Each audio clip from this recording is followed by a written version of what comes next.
Good morning. என்னப்பா கண்டுக்காம போகிற? Hello, good morning. உன்னத்தான். என்ன வேணும்? ஒன்றும் இல்லை, சும்மா பேசுகிறான்னா. அப்படியா? என்ன பேசுறது? ஏதோ ஒன்று பேசலாமே. எதை பற்றி? சரி, முன்னாடி எதுவும் காமிக்கிறாங்க, என்னான்னு சொல்லுங்கள். கண்ணோட்ட வேறுபாடு அப்படின்னா நாங்கள் அது ஒன்றும் கிடையாதுப்பா. அது நீ என்ன பார்க்குற, நான் உன்னை பார்க்குறேன், நீ அவ்வளோன்ன. ஆனால் நம்மளுக்கு வேறு ஒரு பேர் வச்சுருக்காங்களே. என்ன பேர்? நாமெல்லாம் நாட்டின் மன்னர்கள். ஓ, ராஜாவா? என்ன மாதிரி ராஜா? உனக்கு என்ன ராஜா பிடிக்குதோ அந்த ராஜா. நான் சொல்லலப்பா, நம்ம முன்னோர்கள் தான் சொல்லிட்டு போனாங்க, சுதந்திர நாட்டின் எல்லோரும் இந்நாட்டின் மன்னர்கள் என்று. அப்படின்னா ஒவ்வொருத்தருக்கும் கண்ணோட்ட வேறுபாடு வரும்போது மன்னர் முறையில் டீல் செய்வது தானே கரெக்டு. ஸோ அது எப்படி பண்ணுறது? நிகழ்வது அப்படின்னா நடக்கிறதெல்லாம் பார்க்குறது நிகழ்வது. உணர்ச்சிகள்னால் ஜாலியாகிறது, கோபமாகிறது, முறைக்கிறது, எல்லாம் உணர்ச்சிகள் தான். ஸோ அந்த உணர்ச்சிகள் வந்து என்ன ஆகும்? ஏதோ ஒரு காரணம் நடக்கும், ஏதோ ஒன்று நடக்கும், அது அந்த உணர்ச்சிகள் காரணமாக இருக்கும். ஏதோ ஒன்று நடக்கும், அதுக்கு அந்த உணர்ச்சிகள் காரணமாக இருக்கும். கரெக்டு. ஸோ அந்த காரணத்தை சமாளிக்கிறதுக்காக என்னவோ பண்ணுவோம், அதுக்கப்புறம் அதுலேருந்து வந்துடுவோம். ஓகேவா? ஆமாம், சமாளிக்கிறதுக்குன்னு 1000 டெக்னிக்கு யாரோ எங்கேயோ நாட்டையோ சொல்லி கொடுத்துருப்பாங்க. ஆனால் சமாளிக்கிறதுல ஒரு ட்ரெண்டு இருக்குது. ஸ்டெப் 1 பாராட்டிடு, ஸ்டெப் 2 மதிப்பு கொடுத்துரு, ஸ்டெப் 3 அறிவை காட்டிடு, ஸ்டெப் 4 டிஃப்ரெண்ட்டான அட்மாஸ்பியர்லேயும் சூப்பராக அட்ஜஸ்ட் பண்ணி வின் பண்ணிட்டு போயிட்டே இரு. Step 5 so understanding. எங்கெல்லாம் ஹெல்த்தியாக இருக்கோ அங்கெல்லாம் ஸோ மூமெண்ட்ஸ் வந்து சூப்பராக இருக்கும். புரியலப்பா, கொஞ்சம் புல்னா சொல்லப்பா, அவ்வளோதானே. இது போய் என்ன பெரிய கஷ்டம்? இருக்குது ஏகப்பட்ட டிப்ஸு பார்க்கலாமா? ஸோ இது எல்லாமே நம்மளோட விஷன். ஸோ இங்கிலீஷில் வந்து பார்வை அப்படின்னு சொல்லுவாங்க. விஷன், பார்வை, பார்க்கறது இல்லை, வாழறதா பார்க்கறது, அது பேர் தான் விஷன். ஸோ அந்த விஷன் பார்க்கறதுல கண்ணோட்ட வேறுபாடு இருக்கும். ஓகேவா? ஏன் கண்ணோட்ட வேறுபாடு வருது? ஒவ்வொருத்தர் ஒரு ஸ்டைலில் வாழும், ஒவ்வொருத்தர் ஒரு ஸ்டைலில் வாழறதுனால ஸோ இந்த கண்ணோட்ட வேறுபாடானது வருது. ஓகேவா? ஸோ அதை எப்படி சமாளிக்கிறதுன்றதை கொஞ்சம் டீப்பாக பார்க்கலாமா? ஓகே. ஸோ நிகழ்வதுன்னா என்ன சார்? அது ஒன்றும் கிடையாதுப்பா. ஒருத்தர் ஒரே அட்மாஸ்பியரில் ஒரே ஆக்டிவிட்டீஸை ஒரே ட்ரெண்டில் செய்யும்போது வெவ்வேறு ரிசல்ட் வருது. என்னது? ஒரே ஆள் ஒரே அட்மாஸ்பியரில் ஒரே ஆக்டிவிட்டியை வெவ்வேறு ட்ரெண்டில் செய்யும்போது வெவ்வேறு ரிசல்ட் வருது. ஏன்? ஸோ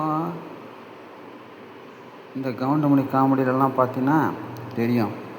கவுண்டமணி முதல்ல ஒன்று பண்ணிட்டு வந்துடுவார், பின்னாடி போய் செந்தில் அதையே பண்ணுவார்.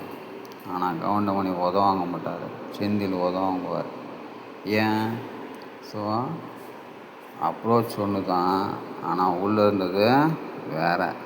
ஸோ அதுதான் வந்து நிகழ்வதுன்னா ஒரே ஆள் ஒரே அட்மாஸ்பியரில் ஒரே ஆக்டிவிட்டீஸை வெவ்வேறு டன்னில் செய்கிறது நிகழ்கிறது. ஓகேவா?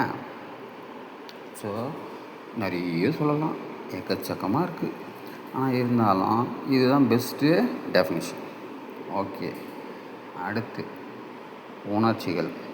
ஸோ நம்ம எதிர்பார்த்த அந்த ரிசல்ட்டு இருக்கு பாரு, அதனால் நம்ம நம்மளுக்கு மிஸ்மேட்ச் ஆச்சுன்னா, சரியாக பொருந்தலைன்னா உடனே ஆச்சரியம் அடைகிறோம், குழப்பம் அடைகிறோம், கோபம் அடைகிறோம். ஓகேவா? மிஸ்மேட்ச் ஆகும்போது என்னென்ன பண்ணுறோம்?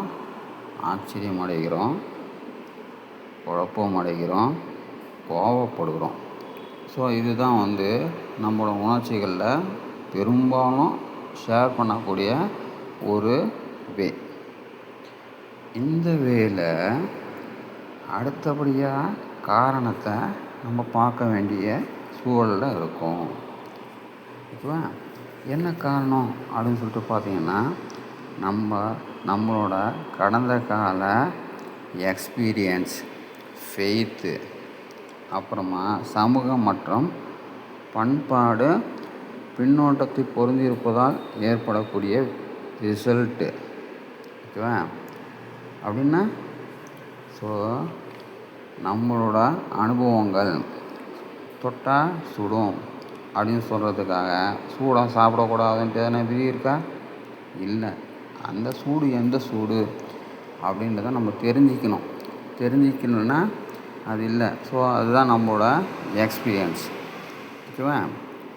அதுக்கு அடுத்தபடியாக என்ன அப்படின்னு சொல்லிட்டு பார்த்தீங்கன்னாக்கா நம்மளோட ஃபெய்த். ஸோ இதுக்கு அடுத்து இது இப்படி போனால் அப்படி அப்படின்னு சில ஃபெய்த் இருக்கும், நம்பிக்கை அது. ஓகேவா? மூணாவது, நம்ம ட்ரெண்டுக்கு நம்ம சொசைட்டி ஆப்டாக இருக்கணும்னு அவசியம் கிடையாது. ஏன்னா சொசைட்டின்றது வெவ்வேறு ரியாக்ஷன் பண்ணக்கூடிய ஒரு ஸ்பேஸ். ஓகேவா? ஸோ சமூக பண்பாட்டு பின்னோக்கு பொருத்தம் என்ன அப்படின்னு சொல்லிட்டு பார்த்தீங்கன்னா, கரெக்டுன்னு சொன்னதை திடீர்னு தப்பாக்கிடுவாங்க, தப்புன்னு சொன்னதை கரெக்டுன்னுவாங்க. எங்கே எது எப்படி மாற்றுவான்னு யாருக்கும் தெரியாது. அதை சமாளிக்கிறேன்னா ஸோ நம்ம அண்டர்ஸ்டாண்ட் பண்ணணும். ஸோ இதுக்கு முதல்ல என்ன பண்ணணும்? ஃபஸ்ட்டு சமாளிக்கிறதுக்கு பாராட்டிடணும். ஓகேவா? ஸோ பாராட்டிடணும் அப்படின்னு சொல்லிட்டு சொன்னாக்கா,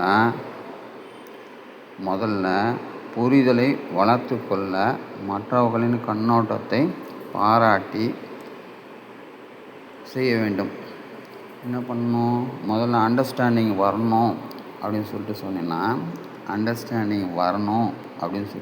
சொன்னீங்கன்னா, அவங்களோட விஷனை ஓகேவா கரெக்டுன்னு சொல்லி அண்டர்ஸ்டாண்ட் பண்ணி புரிய வச்சு, அதில் ஒரு இதுவை நம்ம கொண்டு வரணும்.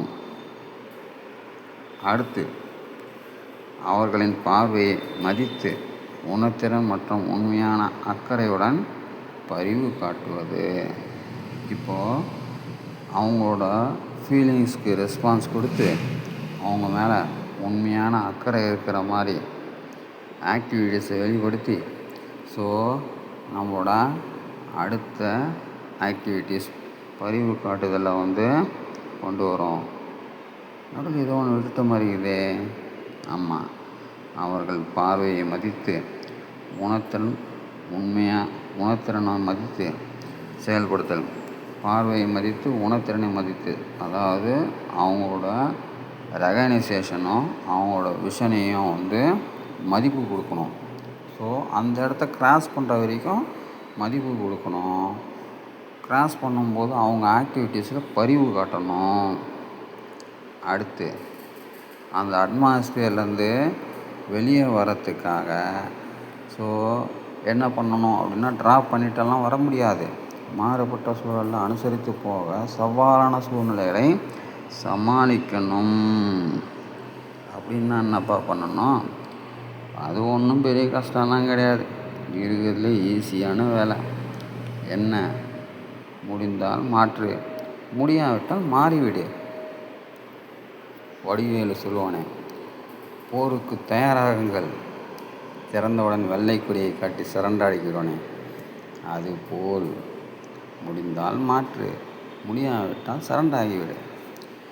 கடைசியாக புரிதல் வளமாக வைத்திருத்தல், புரிதல் வளமாக வைத்திருத்தல் அப்படின்னு சொல்லிட்டு பார்த்தீங்க அப்படின்னாக்கா, கருத்து முரண்பாடுகளை திறன்படி நிர்வகித்தல், மதிப்புமிக்க அக்கறை, நலமான சூழ்நிலையை உருவாக்குதல், இதெல்லாம் தான் புரிதல். ஓகேவா? ஸோ இதில் நம்ம என்ன எஸ்டாப்ளிஷ் பண்ணமோ எஸ்டாப்ளிஷ் பண்ணிக்கணும். எஸ்டாப்ளிஷ் பண்ண முடியல அப்படின்னாலும் இருக்கிறத அடாப்ட் பண்ணிக்கணும். ஸோ இதில் ஜேர்ன் பண்ணோம்னாக்கா நம்ம சூப்பராக அச்சீவ் பண்ணிட்டு போயிடலாம். தேங்க்யூ. மீண்டும் ஒரு வீடியோ சந்திப்போம்.